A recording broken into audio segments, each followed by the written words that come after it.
Chapter 1. Should I undress and get on the bed? Or, should I help you undress first?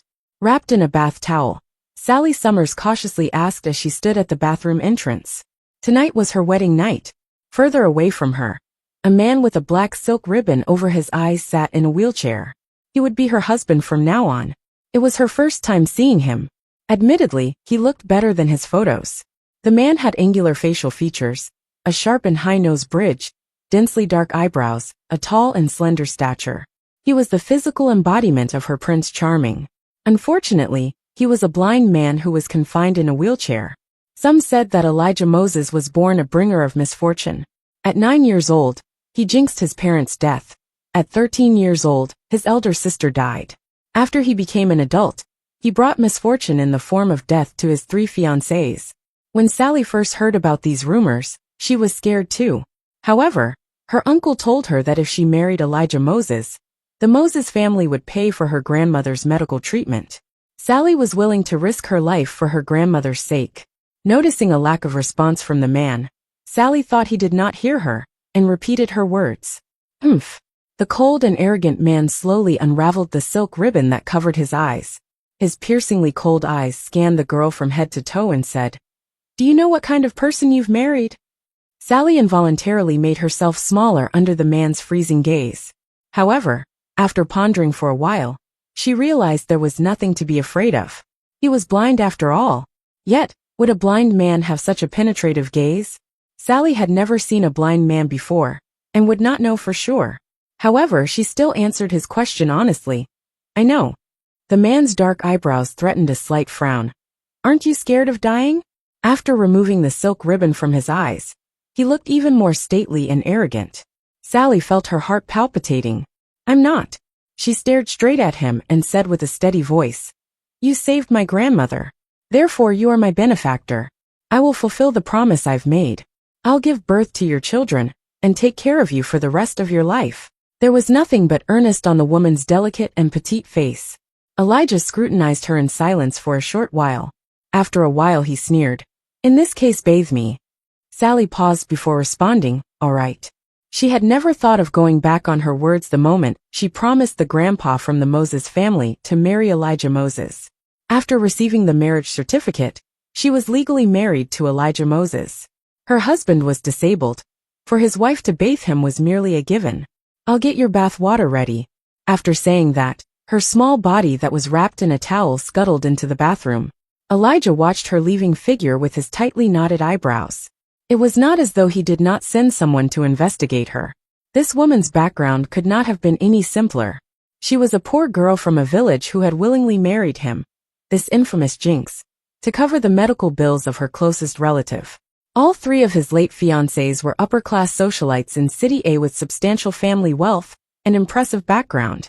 Yet, they were assassinated in all forms of manner on their wedding eve.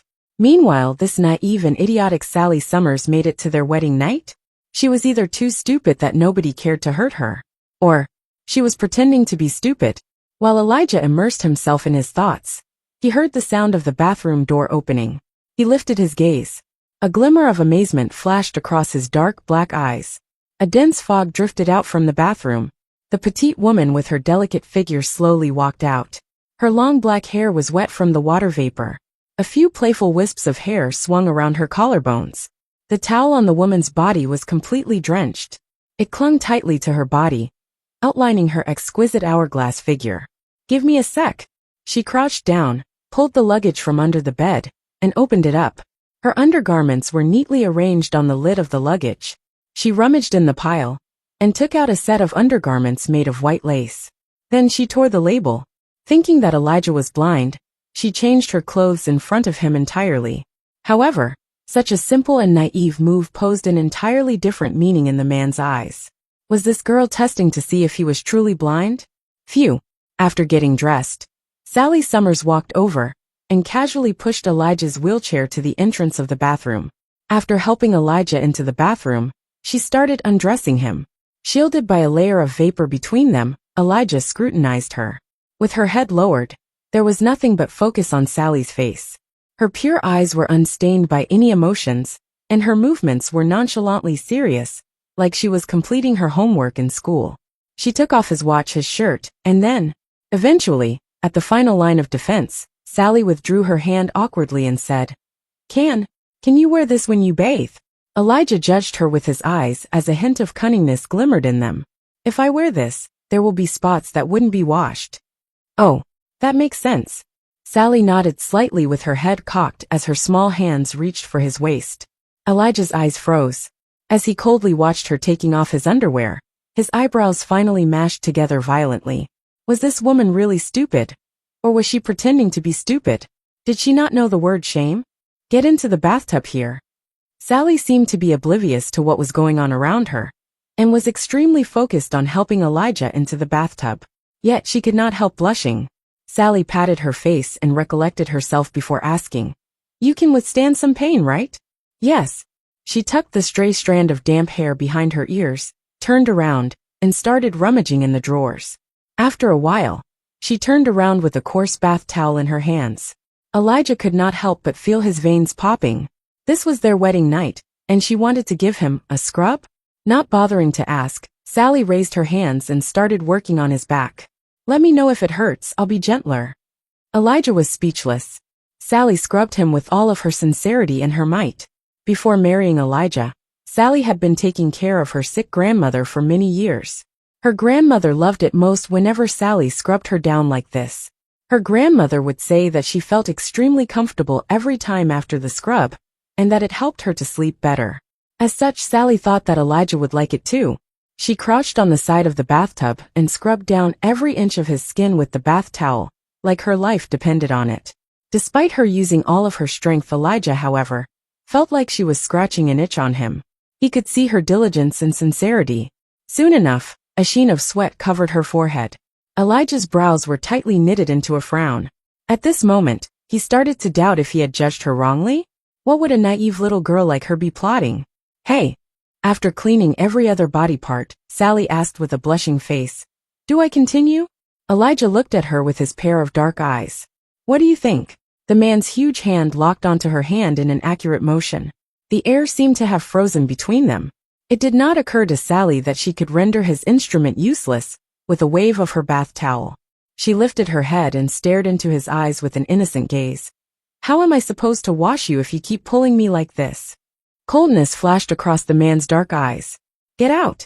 Chapter 2. Sally was confused. Would you be able to wash if I leave? He was blind. Would he be able to see anything? The man did not say anything. Yet the air temperature between them fell a few degrees lower. It seemed like she had finally noticed his anger. Thus, Sally timidly picked up the bath towel and left. Be careful.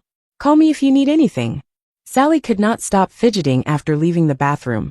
Her eyes kept darting back in the direction of the bathroom. The bathroom was a slippery place. What if he slipped and fell? What if he was unlucky enough to die from that fall? She just got married. She did not want to become a widow that quickly. As she was feeling uneasy and anxious, her phone rang. It was her bestie Yvonne Turner, who had sent her a video. The video came with a tag that said Learning Materials. Learning Materials? Sally opened the message while grumbling internally about how it was still way too early for their finals. Why in the world would Yvonne send her learning materials at this time? She played the video, only to see a woman in disheveled clothing. Sally's face exploded into a burning red as she fumbled to turn off the video. It was at this precise moment that her knockoff phone decided to lag out on her. As she struggled to turn off her unresponsive phone, the bathroom door opened. The second Elijah exited the bathroom, his ears were surrounded by mortifying sounds. The expression on the man's face darkened. What are you doing? In her anxiety, Sally was already sweating buckets. The sudden question from Elijah nearly made her drop her phone onto the floor. She was indescribably anxious, and just chucked her phone into the folds of the quilt. You, Elijah stared at her with a scowl. I'm watching a video on scrubbing.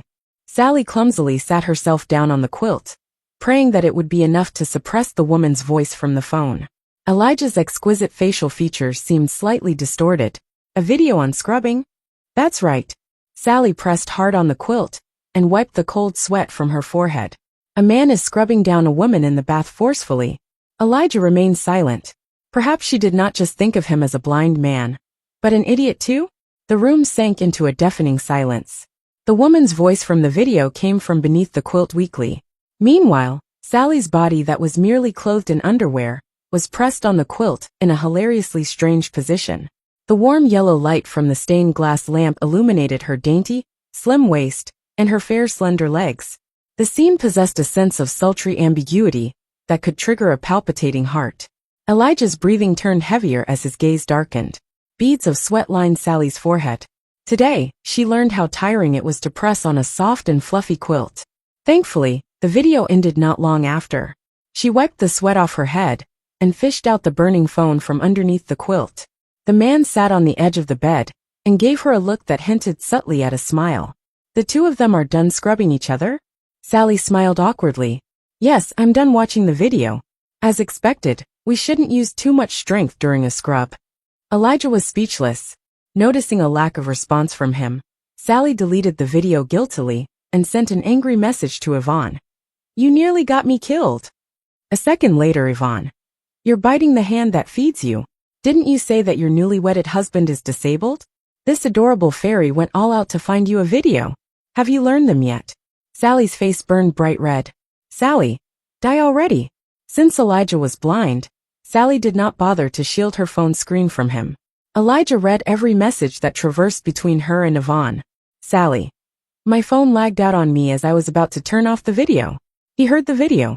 He even asked me what I was doing. Took me a lot of effort to lie my way through this. Thank God he's blind, or I would have died of embarrassment. Elijah was at a loss for words. Yvonne. Haha, Sal, you're pulling my leg. Sally. Go to hell. Yvonne. 1 hour of spring night is worth thousands of gold. I shall excuse myself from obstructing you and your handsome blind hubby from doing real business. Elijah's eyebrows twitched briefly. Handsome blind hubby? What an awful name. After taking a deep breath, Sally set down her phone and lifted her eyes to gaze at him. Let's start. The man reciprocated with silence. The woman clenched her small hands by her sides. She had known this man before her for less than 24 hours. She could see that the man did not like her at all. Yet, her aunt told her that they must do it during their wedding night, or they would never be happy. She threw herself on Elijah's body and wrapped her arms around his neck. Her pink lips clumsily planted a kiss on his cold, thin lips. Elijah's eyes turned a few shades darker. The girl's eyes were focused and serious. It seemed like she was resolved to become one with him. The man's hands clasped on her slender waist. You won't regret it? Sally nodded with a blushing face. You're my husband. I won't regret it. Elijah looked at her with a gaze that had softened with a shred of gentleness. His voice grew husky and restrained. Can you bear the pain? Yes. She pursed her lips. As she was about to take advantage of the moment and hasten the process, the man caught her wrists. Let the man take the lead in matters like this. The next morning, 2 servants who were in charge of making breakfast pushed the front door to the Moses house sleepily. The new madam looks like a simpleton. Mr. Moses is blind and has a weak constitution. Do you think it went smoothly for them yesterday night? Seems like things went well. I heard the bodyguard on duty yesterday night said that he heard the new madam's voice. For real? This madam seems quite innocent. Who would have guessed? The 2 servants gossiped as they walked toward the kitchen. Good morning. The round-faced young girl with a pair of round glasses placed 2 bowls of porridge on the dining table energetically. She wore a little pink apron around her waist. You start work this early? All of a sudden, the atmosphere took an awkward turn. The 2 servants exchanged glances, unsure of what to do. After confirming that she did not overhear their conversation just now, the 2 servants hastily went forward to take over the things in her hands. Madam, why are you up so early? Sally smiled as she glanced at the wall clock. It's not early. It's already a few minutes past 6. She did not sleep well yesterday night. Thus she woke up later than usual today. The servants started to panic. Was the little madam disdaining their lateness? The servants scrambled around to make breakfast, only to realize that the dining table was already lined with food. There were hard-boiled eggs, some cold dishes, and several pies that were fried to a golden brown. The servants were shocked. Madam, these are. I made them. Sally smiled happily. I didn't know what my husband likes to eat. So, I made a little something that I usually make for my grandmother. After saying that, she trotted over to the servants and pushed a few pies in front of them. I didn't expect you to come this early. so I didn't make any for you. Why don't you two eat these first? I'll go make more. Chapter 3. After saying that, Sally turned around to head back into the kitchen. The two servants hurriedly stopped her. There's no need, madam. They were employed to cook breakfast in the Moses house every day. If Sally did everything they were supposed to do, and Mr. Moses was to find out about it, would that not mean losing their job? Madam, one of the servants started talking in a dissatisfied tone. Aunt Lee and I are in charge of breakfast here. With all due respect, you've just arrived here, and a stranger to Mr. Moses' eating habits. Please refrain from messing things up. The other servant went along immediately. That's right. Aunt Zelda is right. Please refrain from cooking, madam. Mr. Moses would not eat breakfast like this. Aunt Zelda looked at the boring and tasteless breakfast made by Sally in contempt. A person like Mr. Moses has always had milk, ham, and sandwiches for breakfast.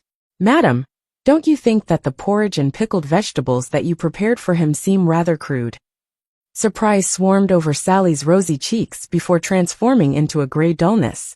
She lowered her head and mumbled to herself in agreement. You're right. It was true that rich people preferred sophisticated things.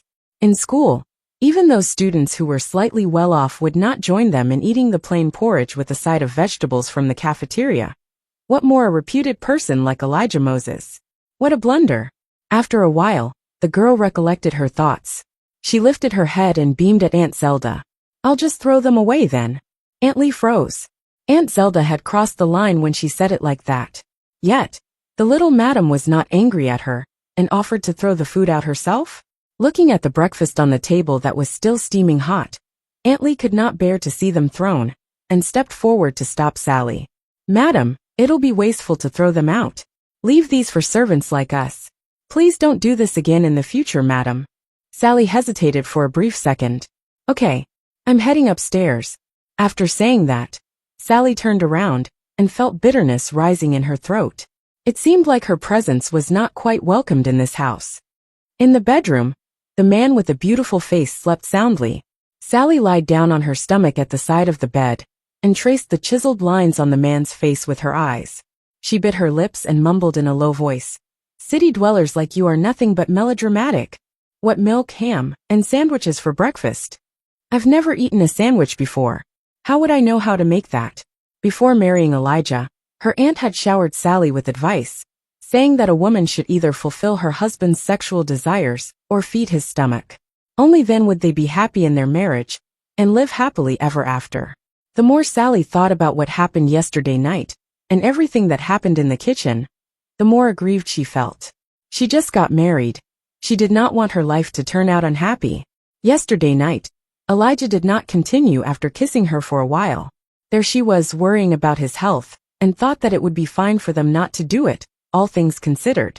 After all, she was quite skillful in cooking. Yet, her cooking skills had been viewed with disdain. Did that not mean that she could only work her way through matters in bed? Hey! She pursed her lips. Her gaze was set on his sharp nose. I'm going to kiss you if you don't wake up. Elijah's long eyelashes trembled, but he did not open his eyes. Looking at the man's cold but charming face, Sally's heart started to beat wildly. She lowered her head. She nearly kissed him a few times, but she gave up every single time. Eventually, she retreated like a deflated ball. Forget it. Perhaps her aunt's words were not accurate. Maybe happiness was not directly related to whether they bed each other. Even so, she could not shake off the discomfort in her heart. At this moment, her phone started to ring. It was a call from her Aunt Jane Lindell. Sally took her phone and answered the call in the bathroom. Sal, did everything go well yesterday night? The call connected and Jane went straight to the point on the other side of the phone. The door to the bathroom was slightly ajar. Jane's and Sally's voices flowed out the bathroom like spring water on a mountain stream. It didn't really go well. Not well. You guys didn't do it. No. Sal. In all solemnity, Jane said from the other side of the phone, you have to remember your current identity. You are the daughter-in-law of the Moses family. Your main task is to go forth and multiply for the Moses family. Don't forget, you've promised them to give birth to Elijah Moses' child in 2 years. Sally gripped her phone in all seriousness. Don't worry, Auntie. I won't forget that. It was the first time she got married. She was just inexperienced. I'll give it my all to give him children.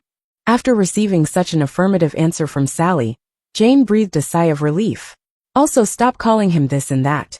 You're already married to Elijah. Call him hubby. A layer of red crept up Sally's cheeks. All right. Just then, she heard the sound of the bedroom door opening. Sally thought a servant opened the door and entered. Afraid that the servant might disturb Elijah from his sleep, Sally hung up hastily and went out. The bedroom was empty. Elijah, who was previously in bed, had disappeared, along with the wheelchair placed at the side of the door. Sally chased after him. In the dining room downstairs, a man clad in a black outfit was enjoying his breakfast at the dining table in a relaxed manner. His eyes were still covered with a piece of black silk ribbon. He looked mysterious and distant. "Madam, come and have breakfast." Seeing her coming down the stairs, Aunt Zelda rushed over to welcome Sally to the table warmly. "Try this. Is the taste to your liking, madam?" Her warm attitude made it impossible to relate to her mean disposition previously. Sally went downstairs obediently. Milk, ham, and sandwiches that Sally had never eaten before were neatly arranged on the dining table. After what happened in the morning, Sally could not bring herself to eat any of this breakfast that went against her sense of aesthetics. Suddenly, she remembered a pickled side dish that she had kept in the refrigerator this morning. Elijah might not like eating them, but she should be able to eat that herself, no? The young girl rose from her seat and trotted into the kitchen. After returning with the side dish and placing it in front of herself, she dug in happily. "What are you eating?" Elijah asked with frowning eyebrows across the wide dining table that stretched out between them. Sally pursed her lips. "Something you don't like to eat." The man smiled lightly. "How would you know that I won't like it?" Sally pouted.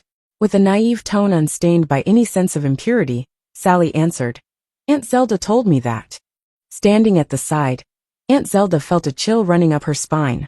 The man with a piece of black silk on his face elegantly lifted the milk and took a sip. "Aunt Zelda told you that I don't eat that?" "Yes." Hints of playfulness tinged his deep voice. "Why would the fridge store food that I don't eat?" Feeling slightly apologetic, Sally pursed her lips. "It's me. I didn't figure out what you like, so I didn't realize that you don't eat such crude food. I made something for you based on what I usually eat." "Is that so?" Elijah put his glass of milk down slowly. As the glass came into contact with the dining table, the crisp ringing that it made came with a warning of danger. Aunt Zelda nearly fell to her knees. The man's deep voice was as cold as winter's peak. "To be honest, today I learned that I don't eat what you've made too." Before Sally understood the meaning of his words, he had accurately picked up the side dish in front of her. Elijah picked up his chopsticks, pretended to poke around before snatching up a piece from the side dish without fail, and tasted it. It had a taste that he had never encountered before. It was sweet and sour, tinged with a hint of spiciness. Not bad. He set down his chopsticks elegantly. "When did Aunt Zelda figure out that I don't like eating this?" Was this the reason why the girl went upstairs in a huff earlier this morning, threw herself onto the bed, and accused him of being melodramatic? She must have suffered indignance from Aunt Zelda, did she not? The coldness in the man's voice sent shudders up Aunt Zelda's back, that she hid behind Aunt Lee involuntarily. Elijah continued, "You're not talking, Aunt Zelda. Is it because you think there isn't a need to explain yourself to this blind man?" Chapter 4. The man's voice was as cold as an unforgiving winter. The atmosphere in the entire dining room nearly froze. With a plop, Aunt Zelda fell straight to her knees. Redness bloomed around her eyes. I shouldn't have said that to Madam." Elijah was usually calm and forgiving as though void of any form of temper. However, if someone made him angry, nobody could withstand him. "But sir, I didn't mean any ill. I just didn't want Madam to trouble herself with breakfast. It's quite tiring." Elijah smiled.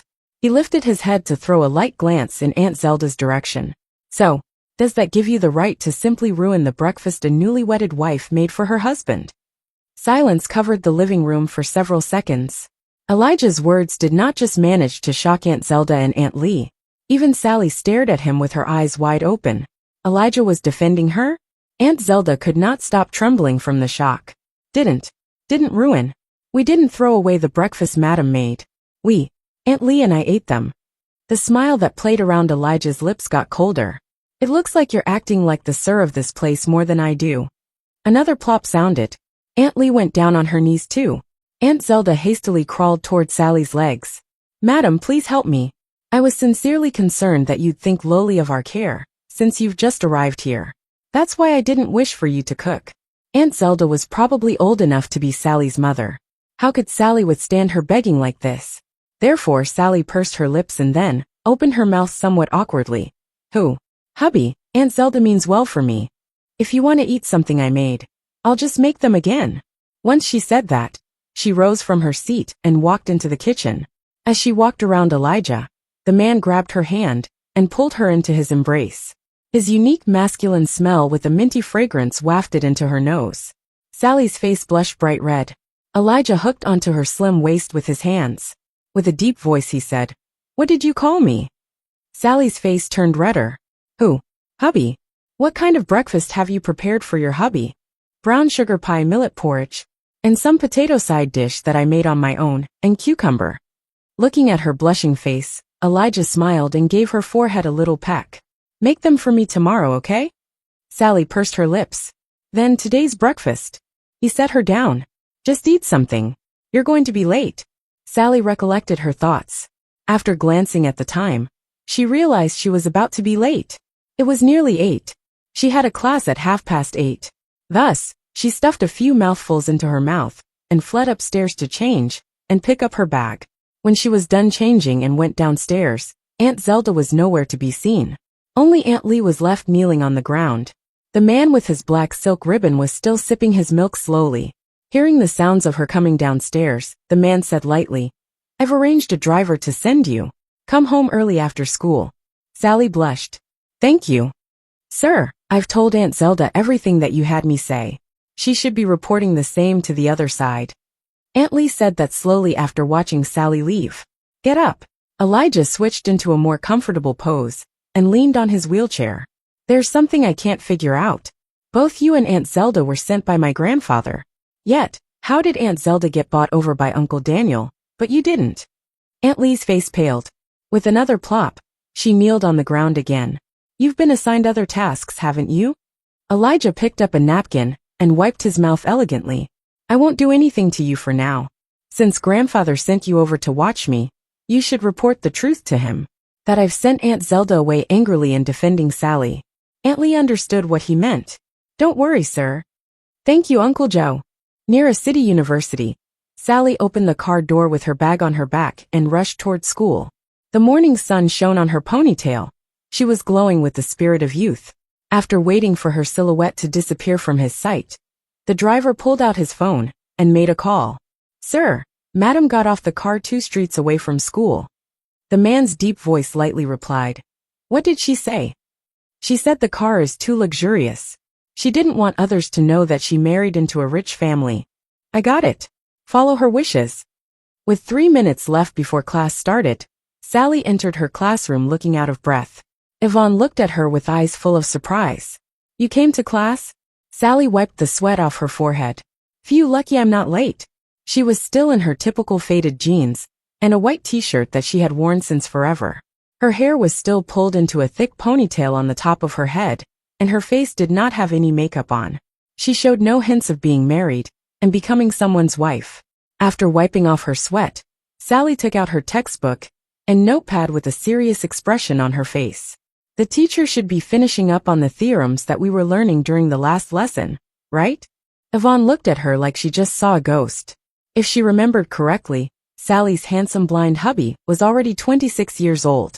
He had not touched a woman in all 26 years of his life. He should be as ravenous as a wolf or a tiger after having a wife. Yet why was there not a single love bite on Sally's neck? Her voice did not sound coarse either. Should she not be in so much pain that she wished that she was never born? Instead, Sally was able to tidy up her notes in front of Yvonne calmly. Yvonne's heart was in turmoil. Unless Sally's husband was not just blind but had a weak body. Then, what about Sally's sexual happiness for the other half of her life? Yvonne felt immense pain for her friend. How would she bear to see Sally in such turmoil? Therefore, she briskly sent a text message to her cousin, who worked at the urology department in the hospital. "Oh Sal, as your sworn sister, this is all that I can help you with." After recess, Yvonne complained of a stomach ache and insisted Sally to accompany her to the hospital her cousin was working at. Since Sally had nothing important to tend to, and seeing how severe Yvonne's discomfort was, Sally agreed to accompany her. After reaching Yvonne's cousin's office, Yvonne and her cousin started to talk about some family trivia all of a sudden. Out of respect, Sally left the office and found a long bench in the corridor. Sitting down, she started reading a novel. She had started reading a CEO-themed novel, where after the male and female protagonists in the novel tortured each other for many years, they finally had a happy marriage. As Sally reached the part where the male and female leads were about to on their wedding night, a man's voice rang clearly beside her ears. Sally was already pretty flustered at the fact that she was reading about such scenes in public. Her hands jerked when she heard someone yelling her name so suddenly. With a loud clack, her phone fell onto the floor. A huge hand with long, slender fingers picked up the phone and handed it back to her. Sally thanked the person with a red face. As her gaze took in the man's facial features, she froze on the spot. Javier Yates. Standing before her, the man with a handsome comeliness clad in a white robe, was the senior whom Sally had a crush on since senior high, Javier Yates. With another clack, her phone fell on the floor once more. Chapter 5. After recovering from her thoughts, Sally scrambled to pick up her phone and squeezed out a smile at Javier. "Senior, you work here." A smile flashed across Javier's handsome face. He extended a hand fondly and ruffled Sally's head. "How old are you now? And still as clumsy as ever?" Sally answered him earnestly with beaming eyes. 20 years old." The man turned his head to the side as he laughed. "Why are you here at the hospital?" She pointed to the consultation room behind her and replied, "My friend is chatting with her cousin." Javier lowered his gaze to look at the time. "It's lunchtime now. Your friend should only come out after a while. I'm about to have lunch. My treat." Sally pursed her lips as she considered his offer for a while, before knocking on the door to inform Yvonne. "Let's go." Javier led the way with a smile while Sally followed him silently. Sally's crush on Javier started when she was in year 2 senior. That year, her grandmother had fainted suddenly during a visit to Sally's school. It was Javier who had given her grandmother first aid and carried her on his back to the nearby hospital. It was coincidentally a sunny day back then. He stood in the hospital's corridor and told Sally that he was a medical student. He also imparted knowledge to Sally on how to take care of her grandmother. That was the first time Sally felt attracted to a boy. Eventually, that became her motivation to sign up for medical school in the future. She wanted to go to the same school that he did and trace his footsteps on the same path. However, after realizing this dream, she had lost the courage to look for him. The last time she met Javier, she was still in year 3 senior, and Javier had cheered her on. Javier brought her to a clean little restaurant. "What do you want to eat?" Taking off his white robe, Javier looked more handsome than ever. He flipped through the menu swiftly. "If I remember correctly, you have a sweet tooth?" "Aha." It had been too long since she last saw him. Sally was so nervous that even her voice sounded tight. Suddenly her phone rang. It was an unknown number. Sally apologized and answered the call. "Where are you?" The man's deep voice that was void of warmth sounded rather familiar. She frowned. "You are Elijah Moses. How did you get my number?" "Is that surprising?" The man's cold voice traveled into her ears in the form of sound waves. "Come home and eat with me." Sally threw a hasty glance at Javier, who was still busy looking through the menu.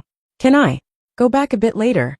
Seeing how her senior, who she had not seen for a long while, offered to buy her food, it did not feel right for her to excuse herself before they even managed to warm their seats. The voice at the other end of the phone lapsed into silence. 10 minutes. "All right. Boyfriend?" Javier asked with a smile after she hung up. "Not a boyfriend." Sally scratched her head in embarrassment. "He's my husband." The smile on Javier's face froze. After a long pause, he replied with a smile that seemed to be directed at himself. "You got married so early? When did that happen?" "Yesterday." Javier's self-directed laugh became more significant. He coughed lightly. "As your senior, I didn't give you any wedding present. Let this meal be my blessing to you." With that, he called for the waiter and was about to order food. "No, don't." Sally stopped him. "I'm leaving after drinking this cup of water. My husband wants me to eat with him at home." Javier's face turned into a sudden pallor. After another pause, he sighed. "How long have you been together?" How long had they been together?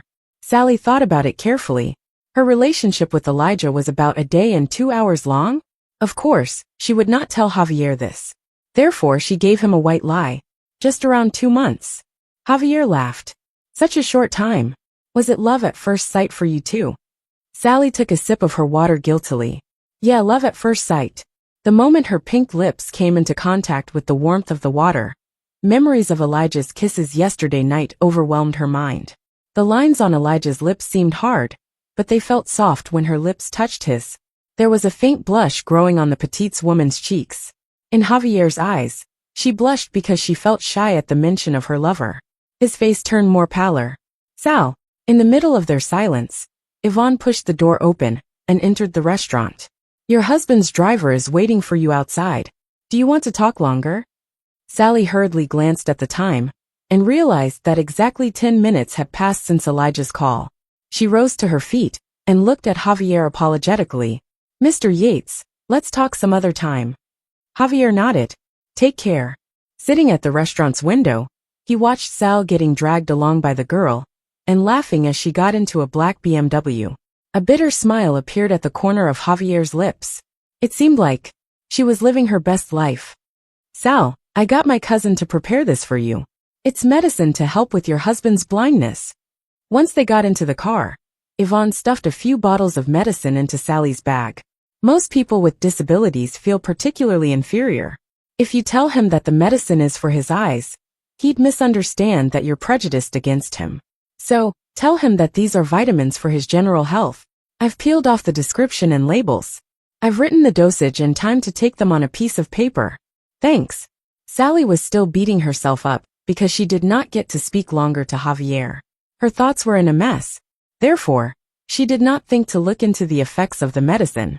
After dropping Yvonne at the school gate, Joe drove Sally back to the villa. In the spacious and empty villa, Elijah sat at the dining table alone. The afternoon sun elongated his shadow, painting a strangely lonely feeling. Once she arrived at the villa, Sally washed her hands and went running over. After getting seated, she looked at the luxurious array of dishes on the dining table in shock. Are there guests? Nope. With his eyes hidden behind black silk, the man's voice sounded nonchalant. Just the two of us. Sally nearly choked on her words in shock. There's no way we can finish this. Indeed. Elijah picked up his chopsticks slowly. I ordered the chef to add a few more dishes. Why? The hand that held the chopsticks paused ever so slightly. Then he smiled. Just in case. In case the next day after their wedding, Mrs. Moses goes to a small restaurant to have a meal with another man. Perhaps others might think that I've been mistreating Mrs. Moses. Sally was speechless. You knew that I came back from a restaurant. The man continued eating emotionlessly. It seems like Mrs. Moses did go to a restaurant with another man. Sally did not reply. Did he take her for an idiot? It was not like she could not read between the lines. She hated it the most when people beat around the bush like this. She took a deep breath before saying, I wasn't complaining that the food at home isn't nice, nor was I reluctant to eat at home. I just bumped into someone I know in the hospital. The man raised an eyebrow. What are you doing in the hospital? Sally rose to her feet, rummaged in her bag, and arranged bottles after bottles of medicine that Yvonne gave her in front of Elijah. You have a weak body. So, I got you some vitamins. Chapter 6. The atmosphere in the villa grew tense. Elijah scanned the bottles of medicine that were arranged on the table. His eyes were several degrees colder. So Mrs. Moses did that for me. It is I who have misjudged Mrs. Moses. Sally was not an idiot. She understood the insult as clear as day from Elijah's words and his eyes. The man simply gave the butler standing next to him a gesture. The butler jogged over hurriedly and removed all of the bottles. Sally felt somewhat guilty. You asked the butler to take all of them. It is because you don't want to eat them. She thought he was unhappy. The corner of Elijah's lips curved upward in a smile that did not look like a smile. He said, Eat first. His voice was low and piercingly low. Sally felt like the air surrounding them became cold. It looked like he was truly angry. Sally held her right hand in her left hand anxiously. Considering how it was just the second day after they got married, was it inappropriate for her to get him medicine? Did he think that Sally resented him because she got him medicine right after they got married? Yvonne's words echoed inside Sally's ears, that disabled people were especially sensitive. Sally could not help but blame Yvonne. That brat, if she knew that disabled people were fragile, why did she let Sally bring him medicine at this time? Of course Sally was at fault too. She should not have overlooked this. Eat. The man's low voice spat out one word. Sally picked up a pair of chopsticks instantly, and started to eat obediently. Sally was extremely stressed out and anxious throughout the entire meal. After the meal, the butler approached her. Madam, Mr. Moses' grandfather just called. He invited Mr. Moses and you to go over for dinner tonight. The driver will pick you up after school. Please refrain from arranging other activities after school. Got it? Sally smiled politely. I have no plans at night anyway. Sally's eyes curved into two crescent moons whenever she smiled. They were sincere and adorable. They made her look like a person who was unlikely to scheme. After saying that, she picked up her bag and gave Elijah a big wave. I'm leaving. The butler waited for the young girl's figure to disappear from everyone's line of sight before approaching Elijah from the back. The medicine has been sent for inspection. The results will be out soon. He could not help to add. Somehow, I don't think Madam is a scheming person. Elijah stared indifferently in the general direction where Sally took off. Investigate the doctor who invited her for lunch. The butler pressed his lips together and reminded Elijah. The driver said Madam's friend was the one who passed the medicine to her. I think Madam's friend is more suspicious. His sentence was interrupted by a suffocating coldness that emanated from Elijah.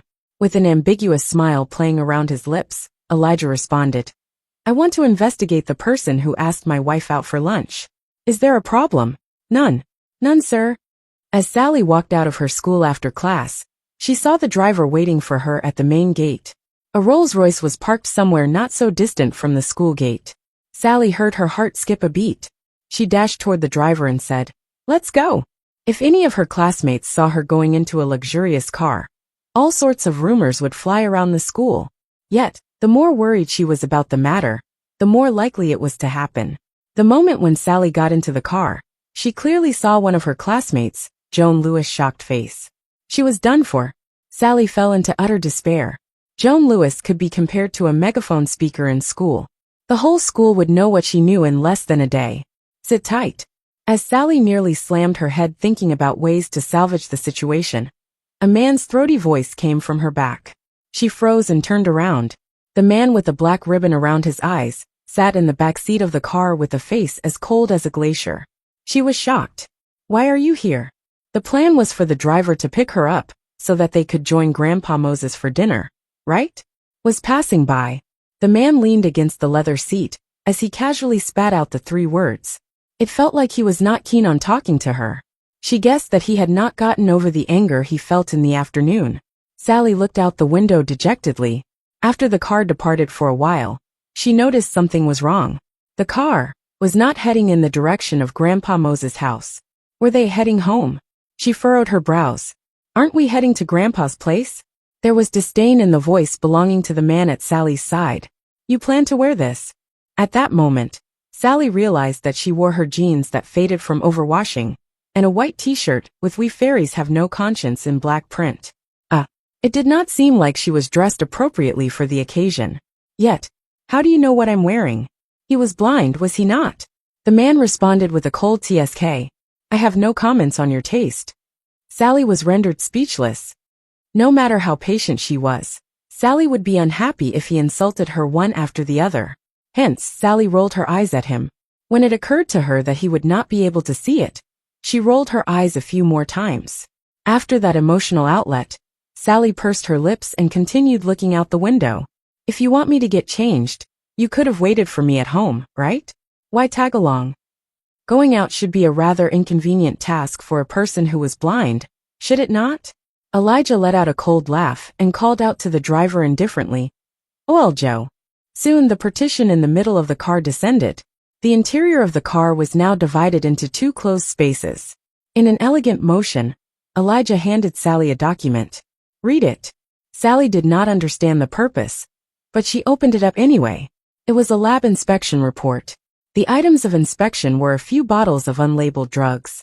Unlabeled drugs? The same ones that Yvonne gave Sally at noon? She was dumbstruck. He went so far as to send the medicine she gave him for lab inspection? After a short ponder, she reasoned that it was not wrong of him to do so. He had a weak constitution after all. He probably could not take any form of drugs as he wished. It would be problematic if he had an allergy. Only the rich would be so thorough. As her thoughts ran wild, her gaze skipped to the result of the inspection. The words printed on the inspection result baffled Sally greatly. Test results indicate the drug is meant to treat diseases related to the male reproductive system, targeting erectile dysfunction and premature ejaculation. Sally was speechless. What was happening? With a shudder of her hand, the document fell directly onto the carpet with a flap. The man's husky voice was tinged with a sense of danger. So Mrs. Moses takes me as a man who's incapable in that aspect. I'm not. Sally was so flustered that she could not utter a complete sentence. When Yvonne passed her the medicine, she told Sally those were meant for his eyes. Considering how close she was to Yvonne, it never occurred to her that Yvonne would troll her. If she knew what the medicine was for, she would not have given them to Elijah, even if her life depended on it. The man with a black ribbon over his eyes extended his long arm, lifted her, and placed her on his thighs. The man emanated a dangerous but sexy aura. Much to her dismay, Sally blushed. It seems like Mrs. Moses is rather dissatisfied with what happened on our wedding night yesterday. His gigantic hand clasped onto Sally's jaw, his thin lips slowly parting to form words. On her second day after marriage, Mrs. Moses went to the hospital personally to prepare these for me. How thoughtful of you. The black silk ribbon tied around his eyes only made him seem sexier and alluring. With her jaw locked in his grasp, her eyes darted away involuntarily to avoid eye contact. I don't know that the medicine is meant for this. I thought they were meant for. Chapter 7. Before Sally could come up with an explanation, Elijah's extremely thin lips pressed onto hers. He locked onto her arms and had her imprisoned in his iron embrace as he willfully kissed her. Sally was dizzy from his cold breath that invaded her space. She almost thought that her soul was about to get sucked away by his kiss. He released her and smiled wickedly. Mrs. Moses, was that to your satisfaction? Sally's heart twisted into a bundled mess. She struggled to break free of his grip, only to get imprisoned by him once more. The distance between them was too close and too dangerous. Sally continued her struggle in Elijah's unending grip. Eventually, Sally ran out of energy. She pouted. How are you so strong? Before marriage, Grandpa Moses had reminded her time and again that Elijah had a weak body and was prone to illness. She should take good care of him. Hence, Sally expected Elijah to be a sickly figure like her grandmother. Yet now, her thoughts were proven to be wrong as she looked down at the huge hands that clamped onto her slender waist. She had always claimed to have a strong body, but she could not even overpower this sickly person. The discontented look on Sally's face, as she pouted, resembled very much like a peach. Elijah smiled. He shifted her into a more comfortable position on his lap. It is only my eyes that are blind. I'm very healthy everywhere else. As he said that, he put his face to her ear and chuckled wickedly. Would you like to try it out right now, Mrs. Moses? Sally's heart started beating wildly. Her face burnt like fire as she incessantly shook her head. No. I don't wanna. Elijah got playful. No. Didn't Mrs. Moses say that you would bear me children? I will give you children for sure, but not now. Sally was terrified into incoherence. She could not grasp Elijah's mood. She was really afraid that he would. Anyway, just no. He did not say anything. He stared at her silently with a ruthless and dangerous gaze. Sally was frightened by his eyes. He looked like he would just. Like an injured bunny, she looked at him with tears welling in her eyes. No. Deep in her bones, she was still a traditional and conservative woman. She could not accept such wild ideas. Elijah gave her a small smile. I can ask the driver to get out of the car. That's not right either. I've heard about so many accidents, she said tentatively, as she attempted to figure out his temperament. We can do it at home. The man laughed at her. But isn't Mrs. Moses doubting my ability? No. Sally nodded violently. Yes, I took the wrong medicine. Those aren't meant for you. Not meant for him. A smile played around at the corner of Elijah's lips. Then Mrs. Moses, who is this medicine meant for? Sally could not answer him. The entire incident seemed to turn murkier with her most recent explanation.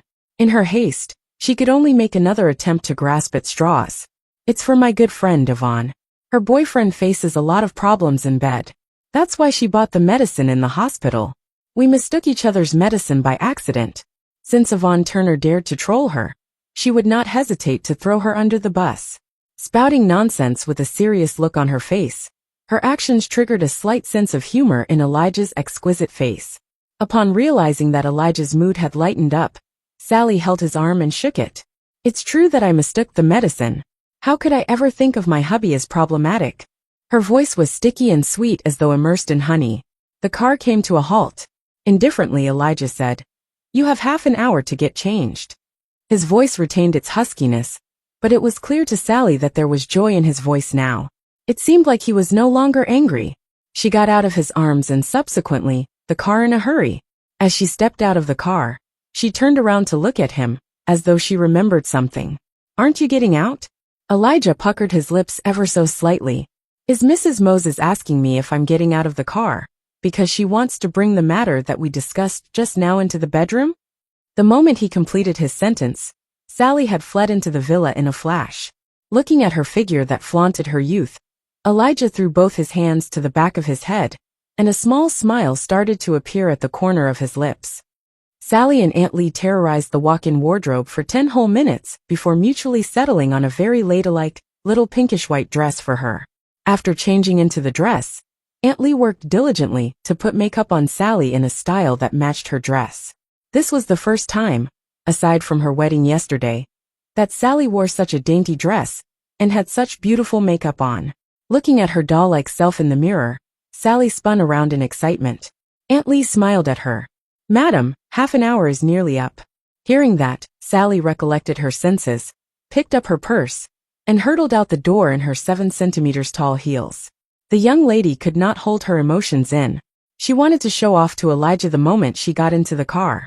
However, when her gaze landed on the black silk ribbon wrapped across the man's eyes, she swallowed her words. Elijah would not be able to see. No matter how pretty she became, he would never be able to see her, and neither would he compliment her. Looking slightly lost, she pursed her lips. "We can go now." Elijah gave her an indifferent glance. "Drive." The car started. Aunt Lee has always had good taste. Elijah's usual deep voice sounded much gentler than before. "You should be very beautiful right now." Sally perked up.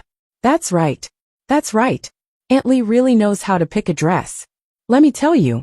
She started describing how beautiful her attire was today in excitement, as she took his hand to touch her. "This is a bow. Can you feel it? It's the really pretty kind. This is tailored to keep the waist in. You feel it, right?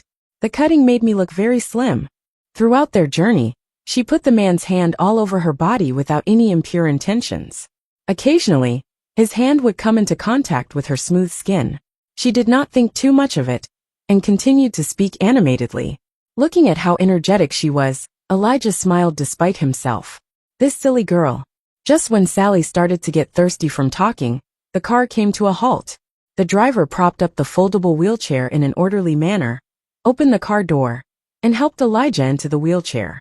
Sally was dumbfounded at the sight of the magnificent residence before her eyes. She thought Elijah's villa was already luxurious.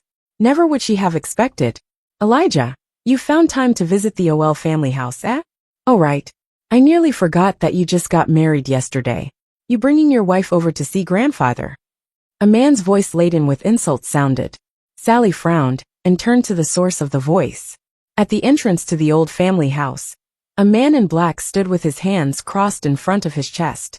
The corners of his lips were curled up into a smile as he looked at Sally and Elijah. When she saw the man, he lifted his head to look at her. The moment their eyes came into contact, the man gave her a flirty eyebrow flash without any warning. "This must be my sister-in-law that just got married yesterday?" Sally felt a wave of disgust. Sally recognized him from the family portrait in the Moses house. This was his elder cousin, Wendell Moses, son of Elijah's second uncle, Uncle Daniel. It never occurred to her that, despite his looks, he was such a frivolous man. Wendell walked toward them and boldly ogled Sally. "Why, I didn't expect my sister-in-law to be such a beauty." Chapter 8. Wendell's gaze made Sally feel uncomfortable in all sorts of manners. She inhaled deeply and forced out a polite smile at Wendell as she pushed Elijah in his wheelchair. She was thinking of making her way around Wendell to get through the entrance. As she neared Wendell's side, Wendell extended an arm to stop her. "Sister-in-law, why the rush? Are you scared of talking to your brother-in-law?" He crossed his arms around his chest again. Although Wendell's eyes were full of nothing but disgust and disdain, his voice sounded friendly and caring. "Elijah, your wife seems to be avoiding me here and there. I think there's an 80% chance that she married you for another purpose." As Wendell said that, his shrewd eyes seemed to be peering at Sally. Sally frowned and turned her body away subconsciously. That was when his eyes got more willful. There was even a ruthless smile in the upturned corners of his lips. "Elijah, grandfather is old. He might not be able to see through a girl her age, but I am very experienced in this. Why don't you let me have a proper talk with your lil wife at the side? I'll help you evaluate her character." Gripping the handles of Elijah's wheelchair, Sally's knuckles started to turn white. Despite being an orphan from the village, her uncles and aunts had never mistreated her. Therefore, her body was well developed since young, and her curvy figure had often garnered a lot of attention. In school, many male classmates had given her this look before, but Yvonne was there to protect her then. Now they were in the Moses family house. This was Wendell Moses' territory. Elijah was a blind man. He would not be able to see the gaze Wendell was giving her. Even worse, he would not know what would happen if he allowed Wendell to have a proper talk with her. Even so, she was unable to mention this to Elijah, because Wendell had not done anything out of line to her so far. Sally bit her bottom lip desperately, praying that Elijah would never agree to this unreasonable request. The hands belonging to the petite woman behind Elijah started trembling. Despite his eyes being shielded with black silk, Elijah could see Wendell's lewd face that was illuminated by the street lamp so clearly. He parted his lips and said with an indifferent tone, "After so many years, this is the first time you're concerned with my well-being. I remember, when my last fiancé died in a car accident, you told me yourself that if she dies, she dies. Dying is still better than marrying a jinx." The expression on Wendell's face turned slightly contorted. Wendell let out a small cough. "I was just joking back then. Elijah, I'm doing you a favor by holding the fort for you. After all, you can only hear her voice. Yet, I can see everything." His gaze landed on Sally's slender waist once again. On her. Wendell's eyes grew wilder as he stared.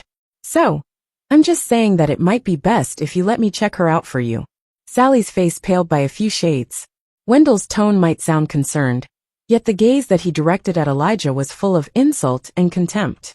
How dare he say she was the one who harbored ill intentions? "She's just an unsophisticated village girl. She's not someone worth your time." Elijah's voice was neither slow nor fast. "It isn't easy for me to get a wife. Even if she approaches me with an agenda, I'll accept that willingly. Also," Elijah let out a small laugh, "Sal is an orphan. Considering how successful she was in marrying me, I'm sure she's a harbinger of bad luck too. I don't think it's good for her to talk to you in case you find yourself in any form of fatal ills afterward." It was obvious that Elijah's last sentence was warning Wendell. Wendell paused briefly. When it occurred to him that Sally could be a jinx too, Wendell took several steps backward and turned his face away from her. He no longer dared to look at her. He was not superstitious, but things like this, it was better to be safe than sorry. Elijah found it hilarious to see Wendell in this state. "Let's go in first." Sally breathed a sigh of relief. She pushed the wheelchair through the door. As they brushed past Wendell, Sally felt a sharp pain in her behind. Someone had pinched her. A wave of disgusted chill made its way from the balls of her feet to her scalp. Like a lunatic, she swiftly pushed Elijah past the door. When they finally stopped in the little garden, Sally was still traumatized. She had never expected that her first experience of sexual harassment would come from her husband's elder cousin. In addition to that, it had happened right outside her grandfather-in-law's house. "Are you feeling unwell?" Elijah asked with furrowed eyebrows. No. Sally did not dare to tell Elijah. After all, there were only 3 of them at the scene. Even if Elijah found out about that, she could not do a single thing to Wendell so long as Wendell denied it. When that happened, everyone in the Moses family would think that she was causing unnecessary trouble, and that Elijah had spoilt her beyond reason. Thus, she could only swallow the insult even if she felt wronged. "I want a glass of water." The man's voice brought her back to reality. There were no servants in the garden. She pursed her lips. "I'll go get you some. Wait for me." After saying that, She entered the house in search of water. The Moses family house was gigantic. When she finally returned with a glass of water in her hands, Elijah was just putting down his phone that was designed for the blind. "This place is too big." Sally wiped the sweat off her brows. After taking a sip from the glass that Sally handed him, Elijah asked dispassionately, "Are you aggrieved to have married me?" Sally hurriedly shook her head. Nope. Although he was a disabled person, and a jinx in many people's eyes, Sally could not have earned the money needed for her grandmother's medical bills without him. He was her benefactor. What was there to be aggrieved about to have married her benefactor? A calmness settled in the air around them. After a pause, the man with a black silk ribbon over his eyes sighed.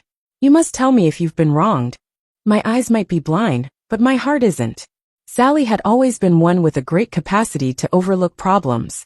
After taking a trip around the family house, she had checked the incident with Wendell well behind her. That also meant that she did not connect the dots between what Elijah said to her and what had happened with Wendell just now. She looked up at the sky. "Should we go in?" Elijah paused before answering, "Yes." In the ancestral mansion's living room, Grandfather Moses was chatting with Elijah's second uncle, Uncle Daniel, and his wife. Once he noticed their arrival, Grandfather Moses waved. "Sal, Grandpa." With a sweet smile on her face, Sally quickly pushed Elijah over. Grandfather Moses beamed as he watched Sally approach him. "I like her."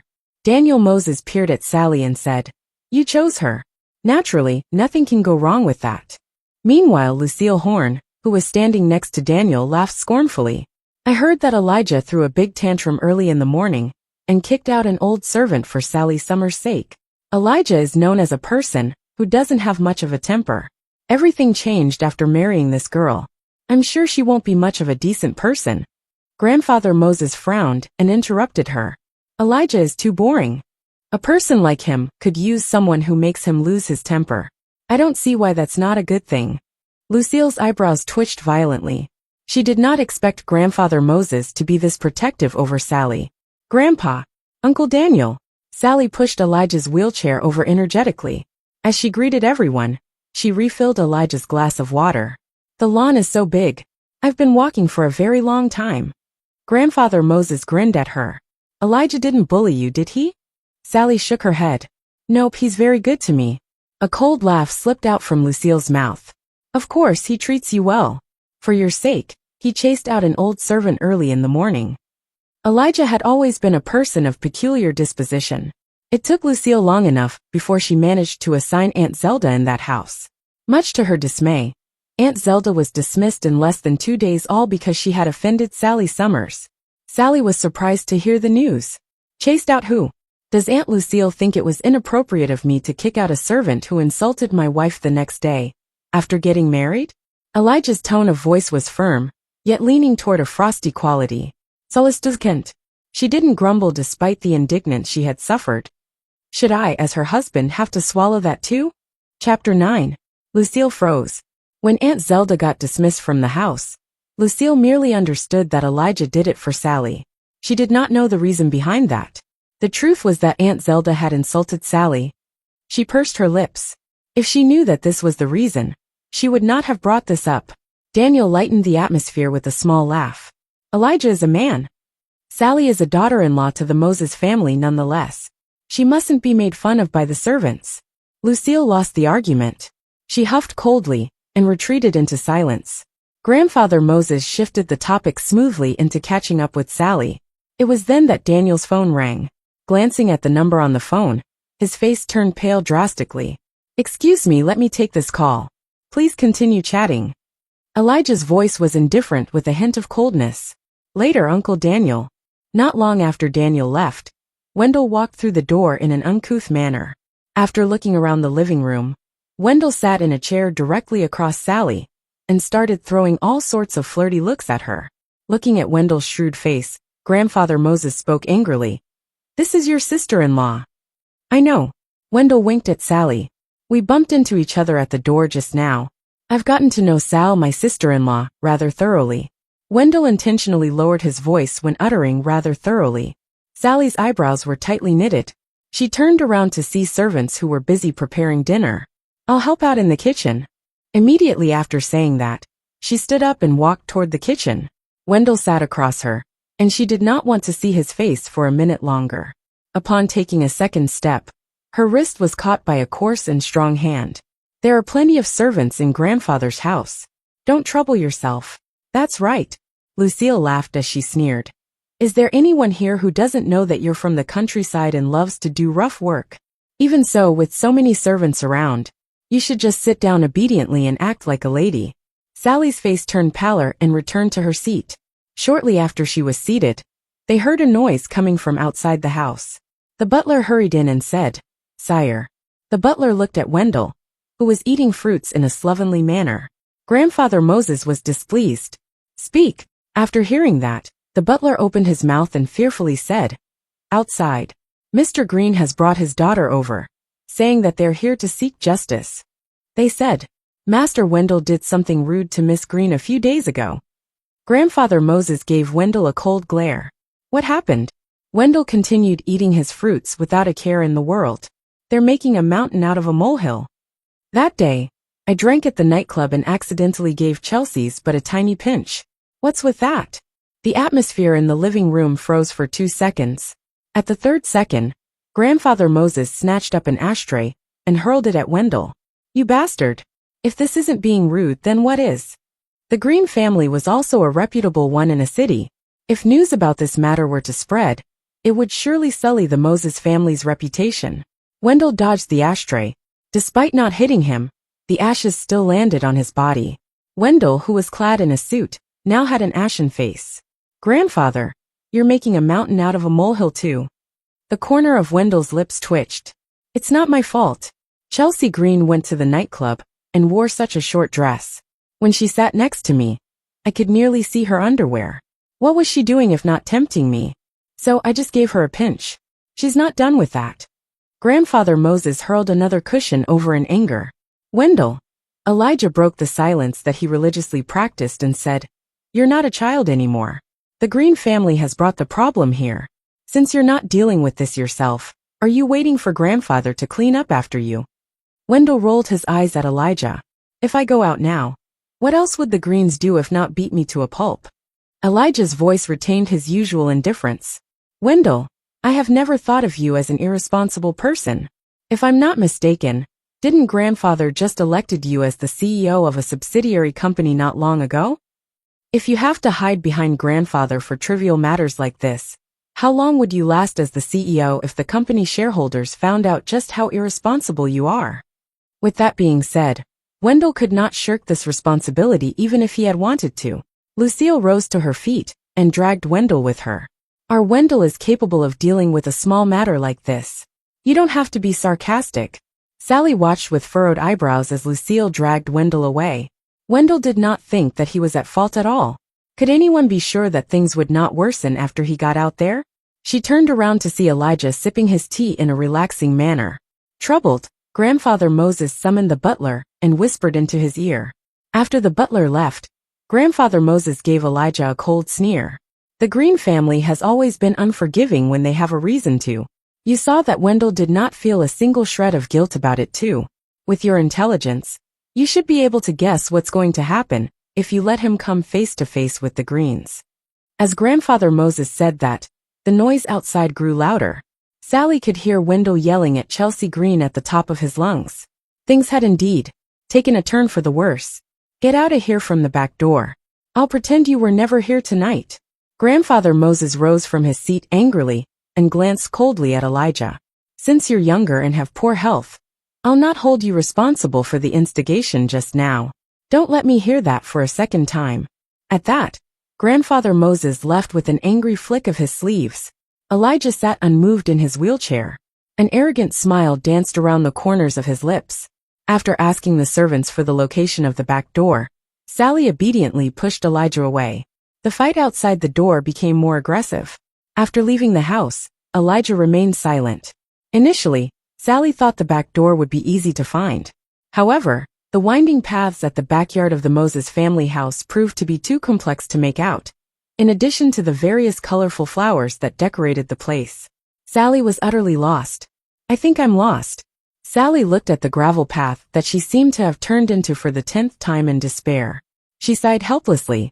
If I knew this would happen, I should have asked one of the servants to lead the way. The servants here will not lead you anywhere. Sally quipped. Why not? This is Grandpa's house, and you are Grandpa's grandson. Elijah cocked a one-sided smile at her. It seems like you still don't understand your husband enough. The most infamous jinx in the city, Elijah Moses. Both his parents died when he was 9. At 13 years old, he caused a massive fire out of mischief. The fire burned his dearest sister, and the 2 servants who took care of him to death. He lost both his eyes and a leg in the fire. His ominous reputation made him a taboo among members of the Moses family. Nobody dared to approach him. Therefore, he was sent out of the Moses family to live alone. Until today, he has lived in that villa for 13 years. Sally's jaw fell open in shock. That meant he had lived alone in the villa that she moved into on their wedding night for 13 years now. The man's tone of voice was 70% arrogance and 30% desolation. In the past 13 years, I'm only granted the right to come to the Moses family house for a meal every new year. Today, the only reason we can be here today is that we just got married yesterday. At that he smiled. Not a single servant in this house will respect someone who was chased out of the family. Chapter 10.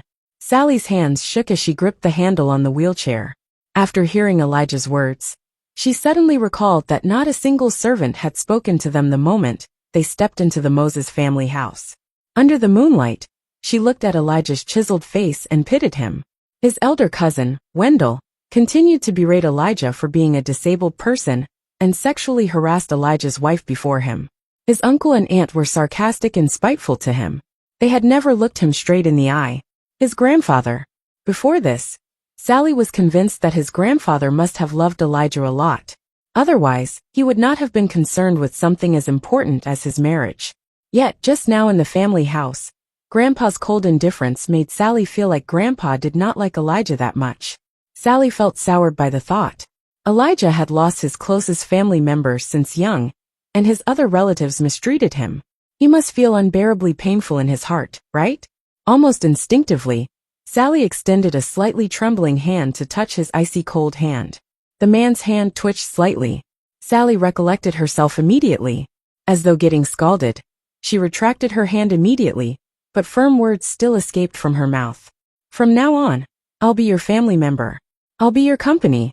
A hint of dumbfounded surprise flashed across Elijah's exquisite facial features.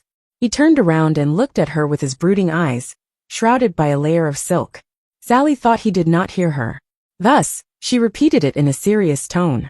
Although you and I are just married for a day, through thick and thin, through sickness and health, I'll follow you. I'm not like them. Even if you truly are a jinx, I'm not afraid. I'll be at your side always. He let out an almost inaudible chuckle. Come here. Sally listened to him and went over. He scooped her into his embrace. Elijah's breath gently blew across her neck, triggering a ticklish sense that caused her heart to beat wildly. Holding her with one hand, his other hand gently tucked a strand of hair behind her ear. Are you sure you're not afraid? Moonlight shrouded them in a mist of pale white. Locked in an embrace by Elijah in the wheelchair, Sally felt her heart beating frantically for no reason.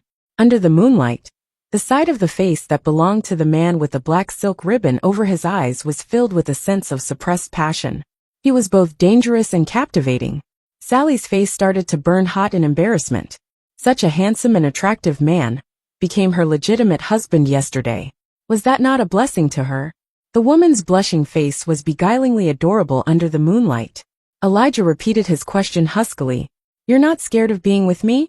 Despite being a line taken from a typical crime film, it was heavily tinted with a sense of bleakness when uttered by him.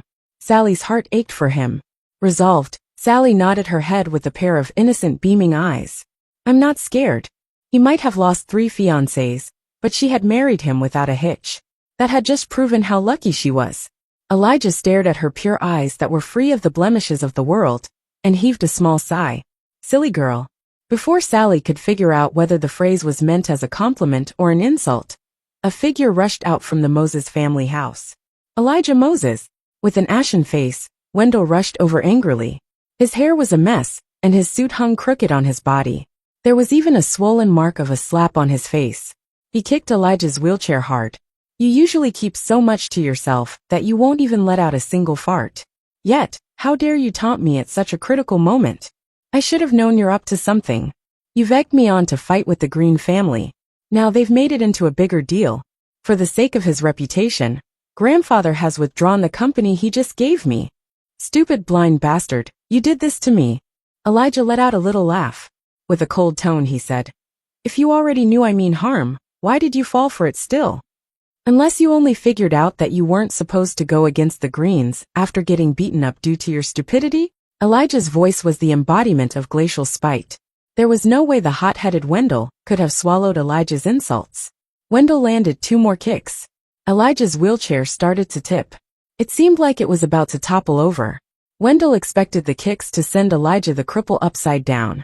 Much to his surprise, a pair of petite hands grabbed hold of the wheelchair as it was about to topple over. Sally straightened Elijah's wheelchair and glared at Wendell. I won't let you bully my hubby. Wendell was speechless. The anger in Sally's eyes confused Wendell so much he thought he was imagining things.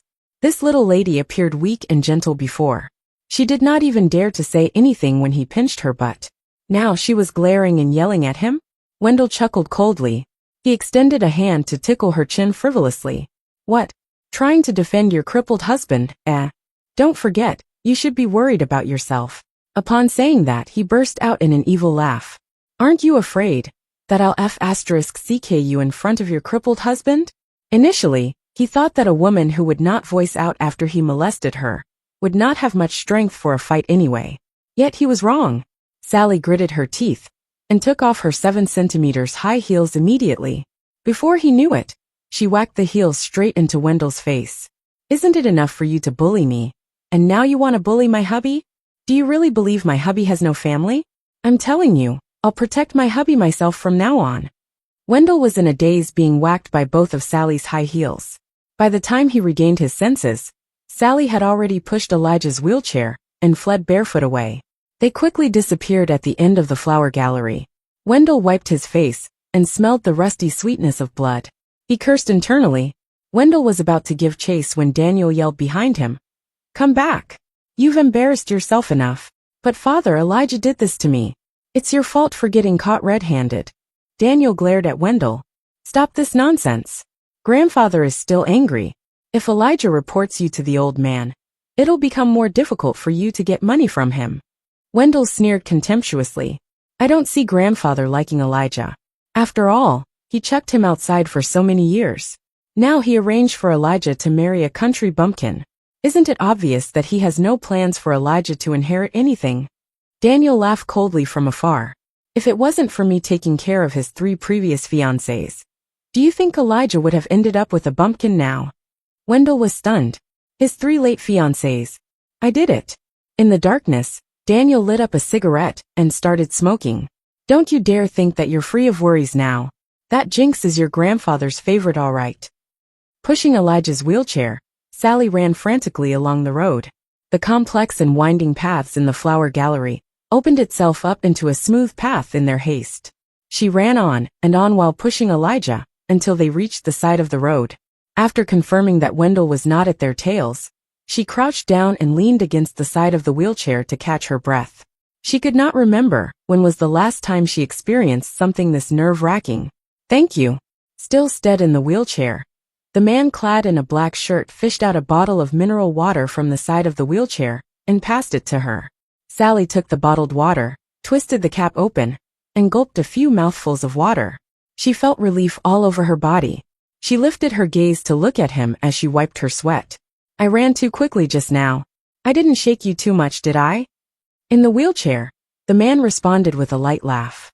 You nearly smashed my behind into pieces. Sally froze.